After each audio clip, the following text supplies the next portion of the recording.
Tonight, Israel widens its attacks on militias backed by Iran, striking Yemen and again in Lebanon. Oh my God, there's so much panic. The calls for an evacuation of Canadians. I fear for the safety of our citizens.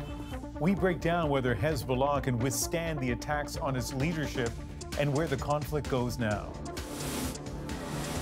The race to find survivors after Hurricane Helene. People are desperate for help. In hard-hit North Carolina, communities are cut off and residents stranded. The massive search and rescue effort. He bought a classic car years ago, legally registered it, but now Ontario police say it's stolen property. Pretty mad, I bet. Sam.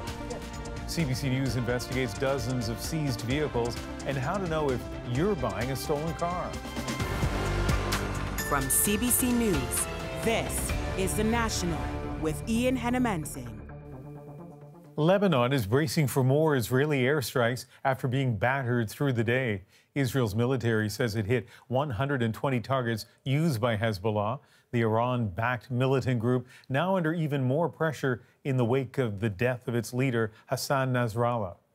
One of the many buildings Israel bombed in this wave collapsed into rubble and a cloud of dust, people rushing to rescue survivors. The death toll across Lebanon's south more than 100, according to health authorities, and expected to rise. Israel claims the targets, including Hezbollah weapon sites. And Chris Brown shows us that with Hezbollah under fire, Israel is broadening its attacks. With Hezbollah reeling, Israel's government is emboldened, unleashing furious air assaults on multiple fronts against militias backed by its arch-foe Iran, expanding its reach to Houthi targets in Yemen, where the Israeli military announced it had hit power plants and a port. In Lebanon, health authorities reported dozens of civilian deaths as Israeli warplanes struck what it said were Hezbollah targets in the south, bringing the death toll from the past 2 weeks to over 1,000 killed.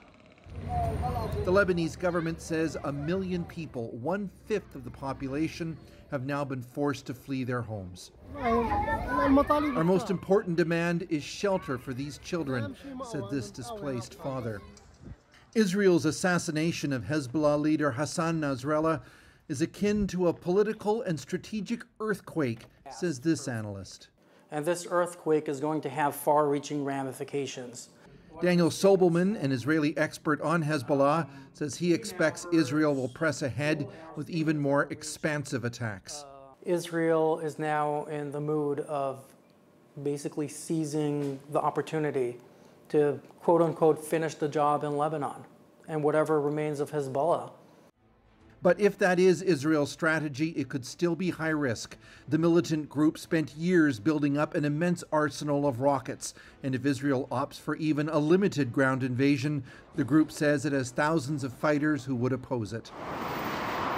So while in northern Israeli communities near Lebanon, such as Haifa, there's relief at the country's recent military successes, there's also caution, especially at the main hospital. We'll show you my department. Dr. Ayal Braun was part of a team who last week took the unprecedented step of moving everything and everyone 3 floors below ground, creating what he believes is the world's largest underground fortified hospital in a converted parking garage. Like normal time, we are doing everything, intensive care units, everything that we can do above, we can do here. Doctors say they can keep caring for patients as long as the fighting above continues, a sense of safety that very few victims of this conflict can count on. Chris Brown, CBC News, Haifa. Joining us now, senior international correspondent Margaret Evans, who's in Beirut. And Margaret, we just saw how in Israel they're bracing for Hezbollah's response. That's right, and there's a lot of talk here about that stockpile that Kris mentioned in his reporting, and whether or not Hezbollah will be tempted to use it or lose it, if you like. It's not clear at all how operational Hezbollah is, given the evisceration of its top leadership by Israel. The Israeli military announced today that 20 Hezbollah members died alongside Hassan Nasrallah in that Friday airstrike.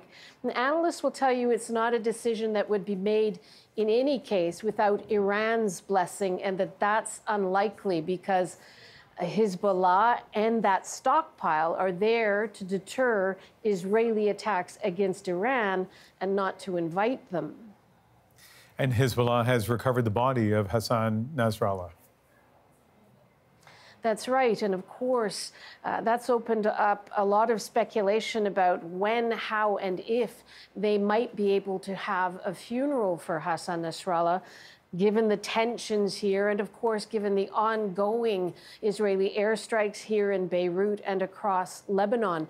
The caretaker Lebanese government here has announced 3 days of official mourning for Nasrallah, due to start tomorrow.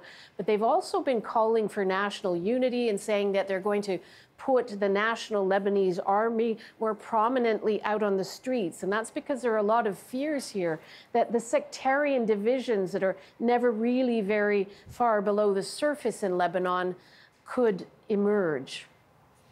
Margaret Evans reporting tonight from Beirut. Under airstrikes and the looming threat of a possible Israeli invasion, tens of thousands of Canadians in Lebanon are at risk. And as JP Tasker shows us, there are concerns that Ottawa's window to help them escape is rapidly shrinking. In Beirut, bombs light up the night sky, terrorizing the people who live there. Oh my God, there's so much panic, there's chaos, there's so much fear. Lebanese Canadian Ahmed Araji is holed up in the city. It feels a lot less safe than even a few weeks ago when he arrived. What's happening in Lebanon is beyond words. And with the death of Hezbollah's leader and thousands fleeing southern Lebanon, the fear is the worst is yet to come. Israel bombs Canada, peace! In Ottawa, protesters marched against the bombings. Some have relatives in harm's way. My family is terrified. As with every Lebanese person, they don't know where Israel is going to strike next. Ottawa is telling Canadians to get out now before the fighting spirals, a message the government has given for months, now with new urgency. We're saying to Canadians in Lebanon, please leave now. I can't be more direct than this. Ottawa has reserved seats on commercial airlines for Canadians and permanent residents who want to leave. The flights get them out of Lebanon, dropping them off in Cyprus. The passengers have to pay Ottawa back for the flight and then find their own way home to Canada. The bombing of the southern part of Beirut is so enormous, much more than in 2006. I fear for the safety of our citizens. Louis Delormier helped orchestrate the chaotic and costly evacuation of some 15,000 Canadians and their families in 2006, when Israel and Hezbollah were last at war. He says Canada should do more than arrange flights. It might get even worse before it gets better. So you have to evacuate now. I think that's the proper thing to do. And Ottawa is not clear on what exactly they're doing. The government believes up to 45,000 Canadians, permanent residents, and close family are in Lebanon. And Ian, getting them out could be a logistical nightmare.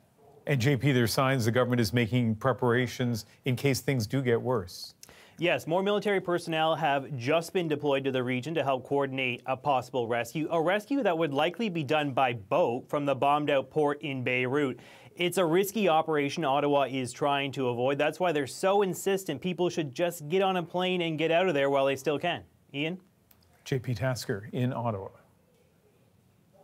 And a big question tonight, can Hezbollah survive recent setbacks like the killing of its leader? And will his replacement be eager to strike back hard? Coming up, we break down what's next in this conflict. An urgent effort is underway tonight in the North Carolina mountains to reach stranded survivors in communities cut off by Hurricane Helene. Dozens are dead, even more are missing after the storm tore through the southeastern United States late last week. It leveled communities and caused billions of dollars in damage. Helene has cut a path of devastation since it first made landfall on Thursday as the most powerful storm to ever hit Florida's Big Bend region. It then lashed Georgia, the Carolinas, and Tennessee. Between power outages and severe flooding, it's been extremely difficult to get supplies to those stranded. Ithil Musa now with the devastation and the desperate efforts to help. Charlene Huggins is surrounded by debris and devastation. She lives in the small coastal town of Horseshoe Beach in Florida. But now her home, where 5 generations of her family have lived, is barely standing. It breaks your heart. It just devastates you. I don't know. There's no other way to describe it. Hurricane Helene is the most powerful storm Florida's Big Bend region has ever experienced, and some are still coming to terms with it. That's our view on Thursday. This is the devastation that you go through living in a coastal town.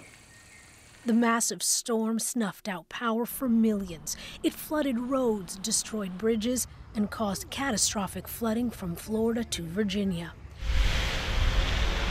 Some of the worst devastation is in North Carolina, where officials say hundreds remain unaccounted for, and 30 deaths have been confirmed in one county alone. I don't think I or anyone else living here expected to see what we saw. When you turn the corner and you see your community just full of buildings and trash and floating boathouses and floating homes, it just sort of takes your breath away.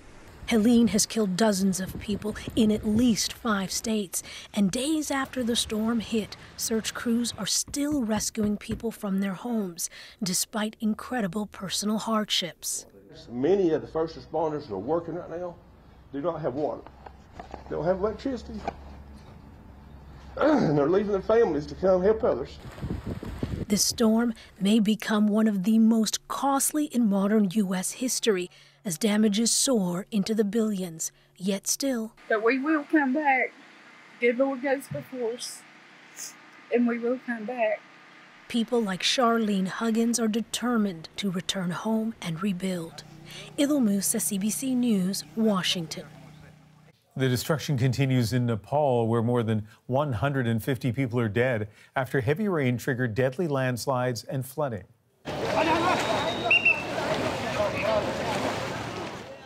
Air travel, major roads and schools are expected to stay closed for several days as massive cleanup efforts get underway in the capital of Kathmandu.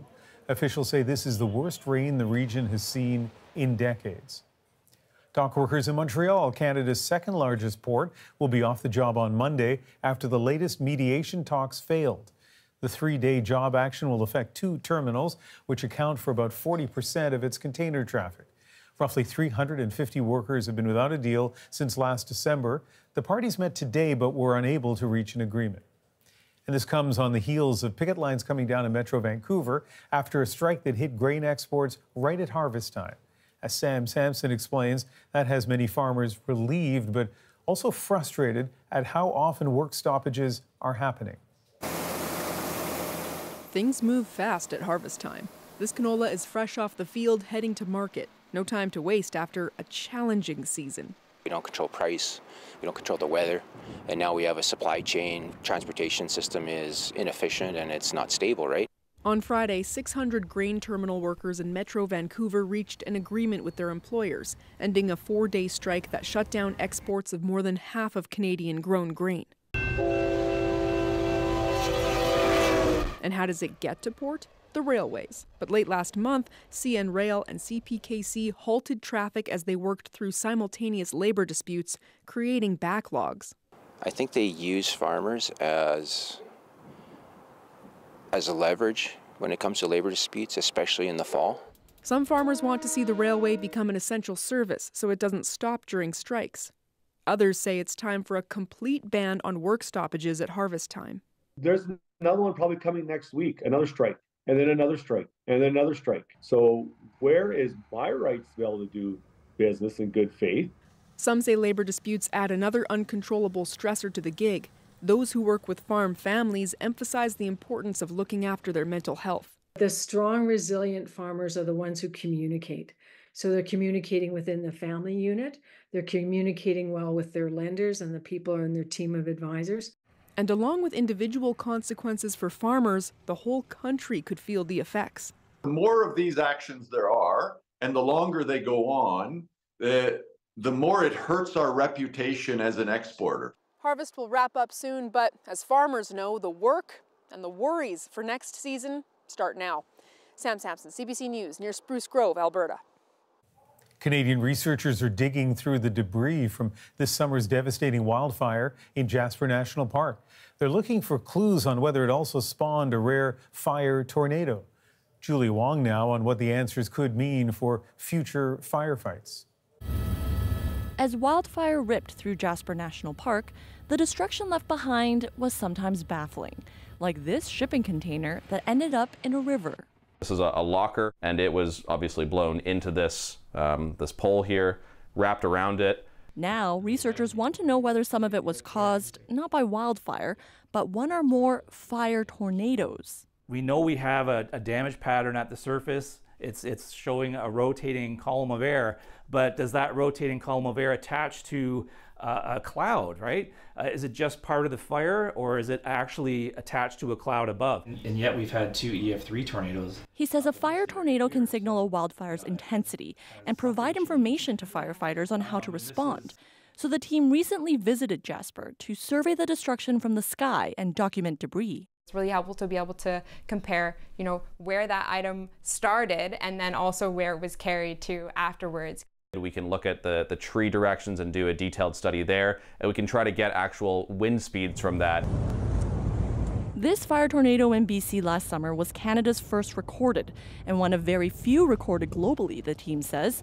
Confirmation of a second would be a big deal. Fire tornadoes are still a very open-ended and brand new field of research. As the climate changes, there's concern more intense wildfires could make fire tornadoes more common in Canada, creating urgency to learn more about them now. Is it going to be the case where when these intense fires occur, we're going to get extreme winds? You really need to be aware of the risks that these intense fires pose. It could take months for the team to definitively say whether any fire tornadoes touched down in Jasper National Park. Research that could teach us what extreme wildfires are really capable of. Julia Wong, CBC News, Edmonton.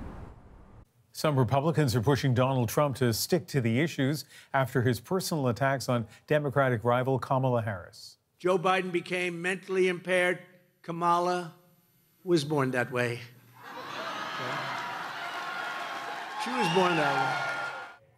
Trump made the remarks at a rally in Wisconsin as he criticized Harris over border security and immigration. And today, Trump repeated the insult.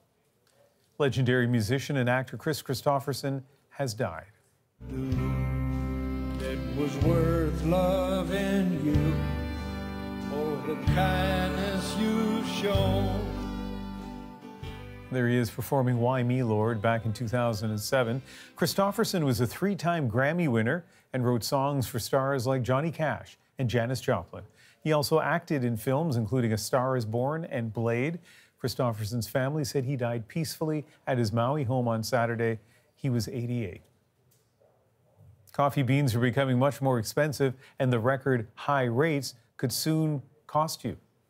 I think these price increases are really going to come into effect in 3 to 6 months. What's behind the spike and why it could last? Plus, New Zealand reclaims the world record for the haka. The impressive turnout for the intimidating dance. And an underwater mystery from the 1930s. The taxi went through the ice and the legend started. Finally solved in Northern Ontario. We're back in 2.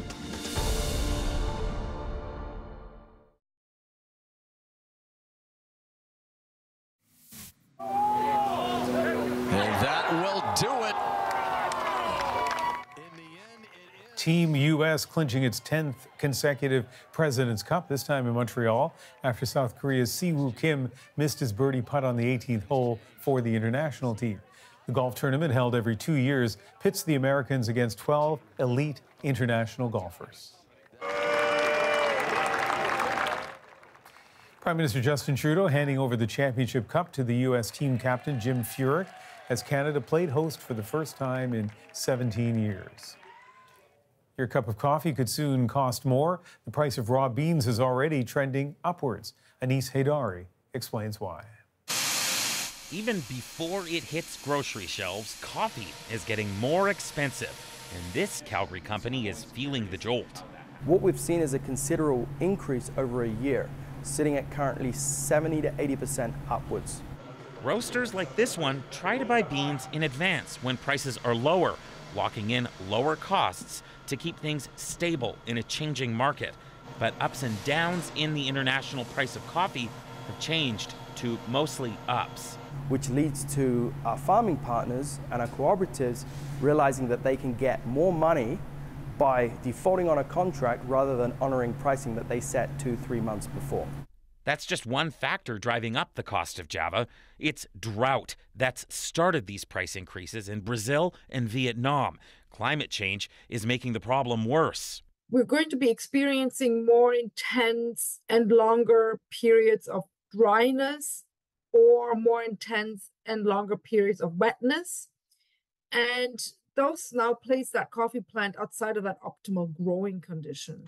So far, producers say this situation hasn't hit consumers' wallets. Not yet, but yes, it will. And that will result in uptick in prices on coffee down the road. I think these price increases are really going to come into effect in 3 to 6 months. Because the coffee itself is just one part of the price you pay, it's hard to say how much that will increase at a cafe or store.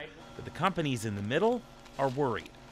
What we do know is a market being 80% up is not sustainable. It's not sustainable for us as coffee roasters, and it's not going to be sustainable for the consumer. Just how high that market gets could depend on how dry it gets in Brazil. And that has roasters praying for rain. Anis Haidari, CBC News, Calgary. Some educators are changing the way they teach kids about climate change. Take care of the forest because it can really help you. The work in the field to break through to young minds. Plus, classic cars bought years ago are now being seized. What was going through your mind when the cop shows up at your door and says, this is a stolen car? Why dozens of collectors are losing their prized possessions. And after a series of devastating blows, can Hezbollah recover? Its top leaders have been assassinated. It's rattled, it's shocked. The National breaks down the stories shaping our world. Next.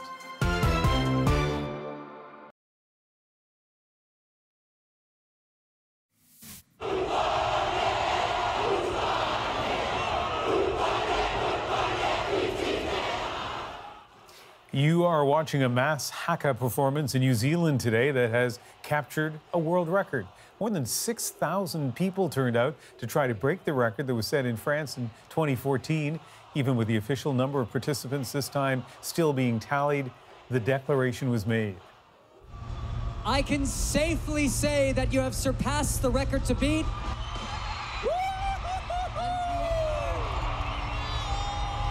Officially amazing. The haka is a traditional Maori dance often performed at major events like weddings and funerals, and famously by New England's rugby players. 2 astronauts who've been stuck in space since June are one big step closer to getting home. Their ride has finally arrived. Standing by for the arrival of Crew 9 to the International Space Station. The SpaceX capsule docked at the International Space Station today, carrying just 2 people to leave room for the 2 stuck astronauts to return to Earth in February. They were originally supposed to leave on a Boeing Starliner, but safety concerns forced a change of plans. It all means their 1-week mission will last more than 8 months. A new program is helping teachers across Canada tackle climate change in the classroom. As Deanna Sumanag-Johnson explains, it's part of a movement to make this complicated topic more accessible to everyone. We're going to sit down and we're going to talk about Lessons about the land learned outside of classrooms and on the forest floor. The indigenous people have been using it for thousands of years. Guest lessons by Métis knowledge keepers. When we're walking by and we see a dandelion, we don't think much about it, but it has great medicinal applications. It's all part of how these elementary students are learning about climate change. I love coming out here with the kindergarten students. A teacher at their school took an online course, and now kids in all grades are benefiting. Lavender smells good. It's helping make the complex topic accessible. It gave me confidence to find a way in. By just letting children know that they can love the earth or love a piece of land, then they have that passion to make a difference. It's part of an initiative aimed at improving how kids are taught about climate change. We know from research that many teachers are not confident. Ellen Field's project, which recently received federal funding, allowed her to help create an e-course for teachers. 150 took it so far, with 150 slated to take it this fall. We do cover climate science and, of course, like the solutions, but we also talk about socio-emotional learning around complex climate emotions and coping strategies. The course also incorporates Indigenous perspectives. I'm thinking about the importance of sharing natural resources, not just with other human beings, but with plants and animals, of keeping our world clean. Though still in early days, the result of this amped-up climate education is resonating with students. Here's a message grade 4 student Nora wants you to hear. It's true. Take care of the forest because it can really help you. Remember, keep your forest alive. As a circle of educators works together to impress upon young minds the precarious nature of the circle of life around them. Deanna Sumanak-Johnson, CBC News, Toronto. Now we go deeper into the stories shaping our world. Has Israel weakened Hezbollah to the point of no return by killing its leader and other commanders? Or will the militant group be emboldened to abandon caution and get even? The question is, which weapons does it still have? For Israel's enemies, the pressure is on to retaliate. Iran will need to be seen to be doing something. In a moment, we'll bring you expert insight into what could unfold in the region, but let's start with Ellen Morrow as she sizes up the state of Hezbollah, a spent force or a growing threat. Israel's onslaught against Hezbollah has been unrelenting. Wave after wave of airstrikes that Israel says have wiped out Hezbollah infrastructure. The group's longtime leader, Hassan Nasrallah, and several other top commanders killed. And Hezbollah communications sabotaged after its pagers and walkie-talkies exploded across Lebanon. All of it leaving Hezbollah, long one of the most powerful militias in the Middle East, weakened and reeling.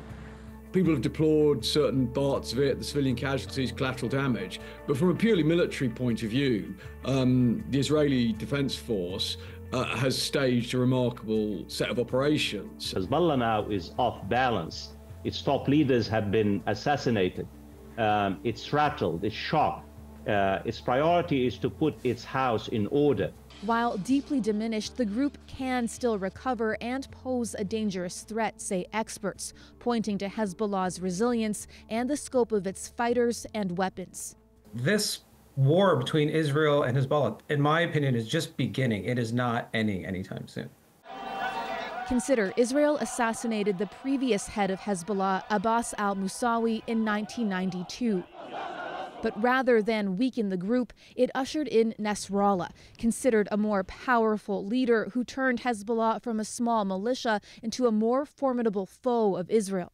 Hezbollah is an organization that's bigger than one person. However, it's worth noting at the same time that Nasrallah was in many ways a unique person, an incredibly charismatic communicator on behalf of Hezbollah, and not just with the supporter base of Hezbollah, but also with other actors within Lebanon and in the region. His death after leading Hezbollah for more than 30 years may be harder to recover from, but the vacuum isn't likely to remain for long, and there are fears of a more extreme replacement.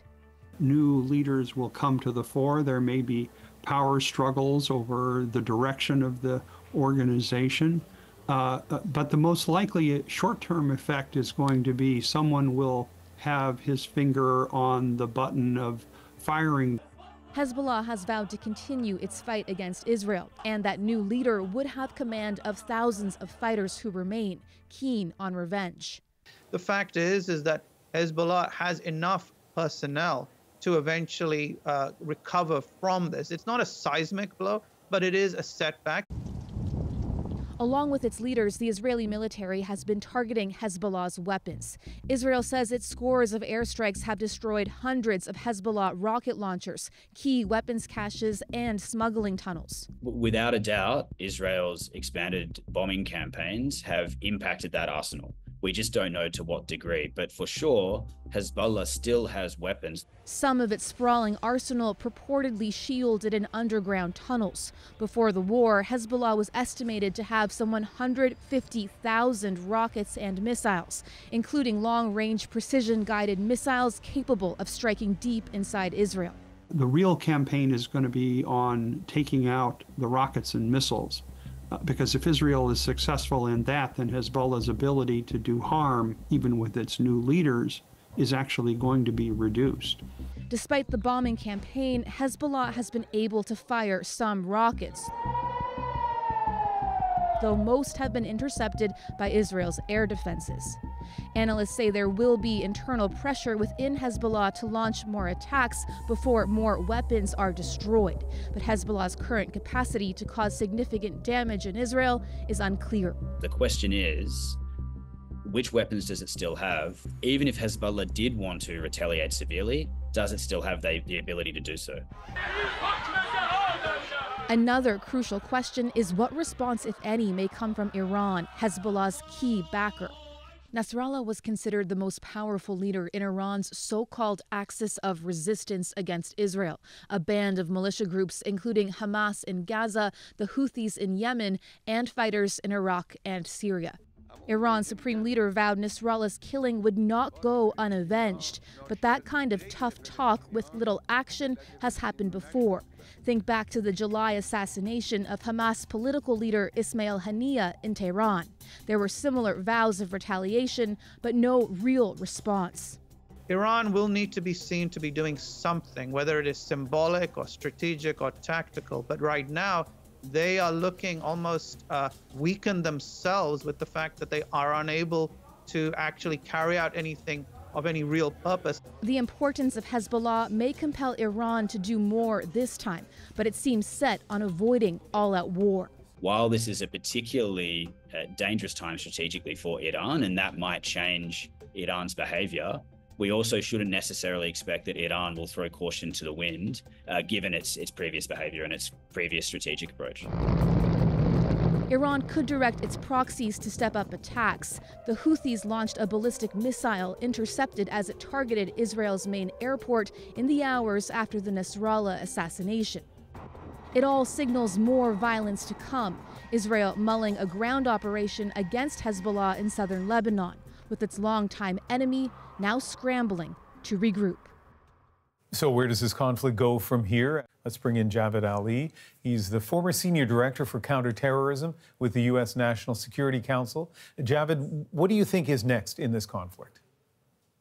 So Ian, nice to be with you. And based on what we've seen over the past 24 hours, it appears that, at least with respect to the Israel-Hezbollah conflict, that we will most likely or almost certainly see the third phase of the Israeli campaign, and that's a ground campaign. Now, how far these ground operations go or how far they push into southern Lebanon, not clear. But the last time Israel and Hezbollah fought a ground war in the summer of 2006, it was kind of a stalemate over a 34-day period. So both sides have learned lessons from that time. But with a battered and bruised Hezbollah right now, I do suspect that we will see a ground campaign, at least to this aspect of the conflict. And a lot is going on here. Israel now targeting the Houthis in Yemen after taking out Hezbollah's leadership, or at least a large portion of that leadership, and of course continuing its war with Hamas. What impact will all of this have? So it now appears, even beyond this multiple aspects of the campaign against Hezbollah, is that There's still a lot of unfinished business between Israel and Hamas on the Gaza Strip. Israel's military objectives, for the most part, have not all been met. And yet, as of today, there are a persistent pattern of strikes against Houthi targets in Yemen. And so, by all accounts, it looks like Israel is taking on a significant portion of the Iranian-backed axis of resistance, with those three organizations all part of it. And an open question is, how much farther will Israel go? Will they actually try to next conduct operations in Iran proper or against Iranian interests in the region? They've done it before, but not at the scope and scale that we've seen with the conflicts against Hamas and Hezbollah. So that may be another aspect to what lies ahead. And if that's the case, then things will get even more volatile and dangerous than they are already. Knowing what you know about that area and the politics there, how likely is it, because it feels like it would be a big escalation, how likely is it that Israel would actually attack Iran directly? Well, all these red lines that a lot of people, probably myself included, thought over the last couple of weeks that Israel would not cross, at least vis-a-vis Hezbollah. Well, all those red lines have been crossed. And given the warnings that Prime Minister Netanyahu and Defense Minister Gallant signaled that in the run-up to the last couple of weeks against Hezbollah, well, they carried through on that threat. And if you take the same approach, well, over the last week or so, there have been similar tough warnings from Prime Minister Netanyahu and Defense Minister Gallant against Iran. So again, if red lines have been crossed, and it seems like Israel has a lot of momentum on its side in all these different conflicts, then it wouldn't surprise me that they actually tried to conduct a similar type of deep strike operations inside Iran. Now, if they did that, the Iranians would obviously get dragged into this conflict in a way that perhaps they don't want to right now. But I think it would just trigger an Iranian response that would dwarf the one that we saw in April, if your viewers remember, where Iran launched a combination of about 300 ballistic missiles, drones, cruise missiles against Israel that were mostly intercepted. But I think if, again, we see this next evolution of operations into Iran, the Iranians will also try to hit back very hard. There's so many fears, around the world of this turning into a much bigger conflict, a war. How do you feel about that possibility? Well, I think it already has become that, unfortunately, Ian. Again, we've got now two wars, one against Hezbollah that is just starting. It's not ending. The one against Hamas that is definitely not over after a year. And now potentially multiple fronts, Yemen, perhaps Iran, targets in Iraq or Syria. So I only think we're at the beginning of this conflict in this latest iteration, and it likely is probably only going to get more intense in the coming days and weeks. Javed Ali, always nice to speak with you. Thanks. All right. Thank you, Ian.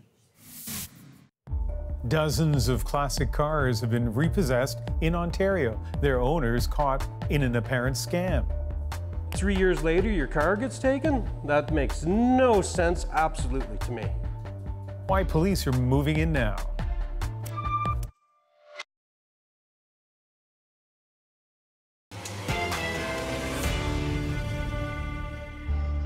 Dozens of classic car lovers caught up in heartbreak and anger. Pretty mad. They're out a lot of money after police seized their vintage treasures. Very maddening that you would just have something taken from you. How to guard against buying stolen cars. Otherwise, there are no protections. Jonathan Gatehouse breaks down how all of these vehicles are connected and how they got in the hands of unsuspecting collectors.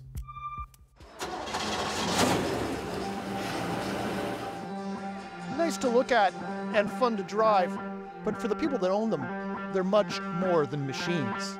See how the bumper is split? That's why they called it an RS split bumper. So in 1958, which was the big year for chrome, so these are actually airplane seat belts.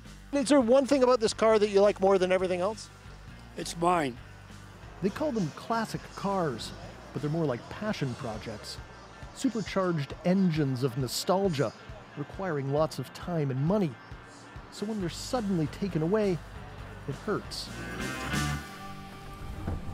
And Jonathan, this is the empty bay of the garage where the car used to sit. Mona Evoy and her husband Wayne are still mourning the loss of their 1934 Ford Coupe and all it represented.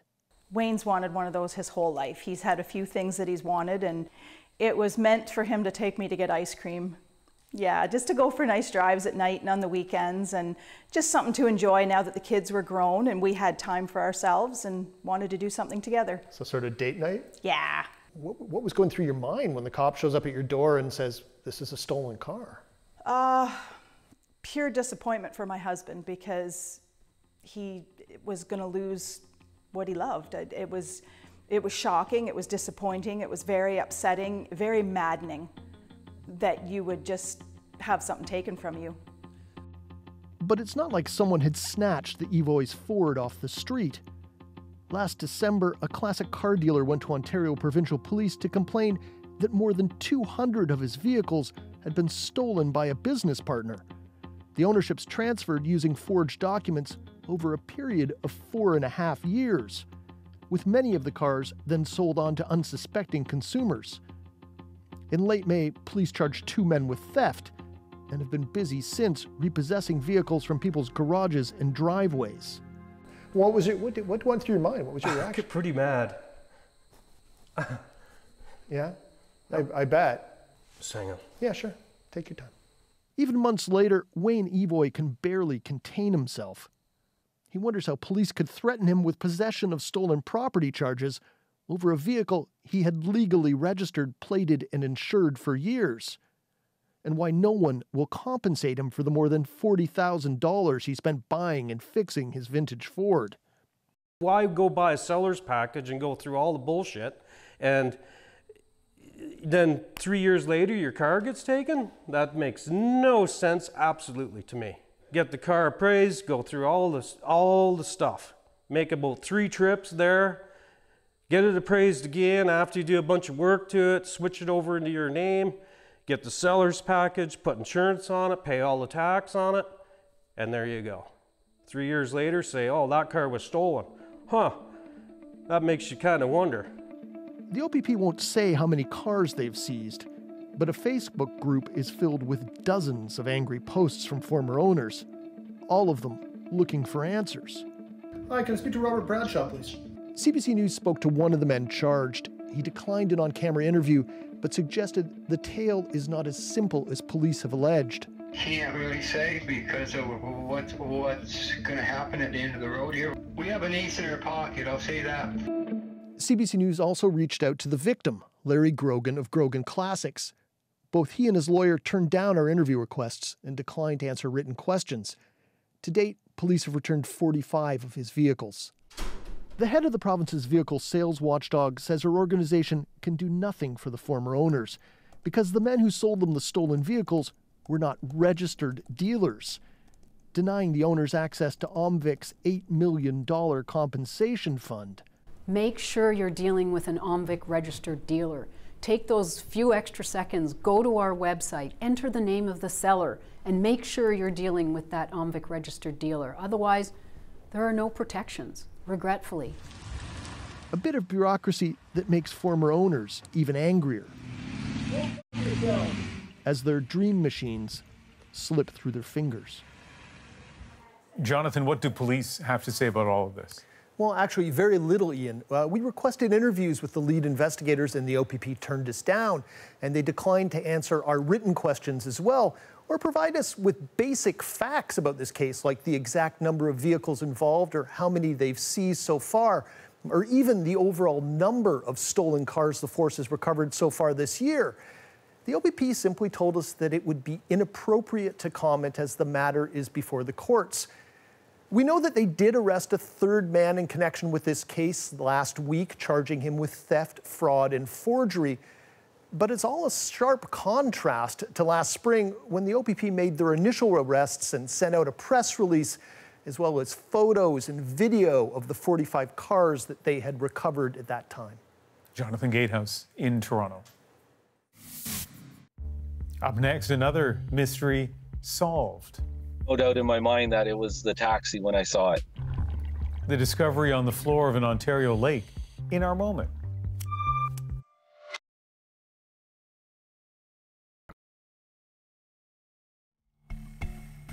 You're looking at a bottle of booze recovered from a taxi cab 87 years after it sunk in northern Ontario's Larder Lake.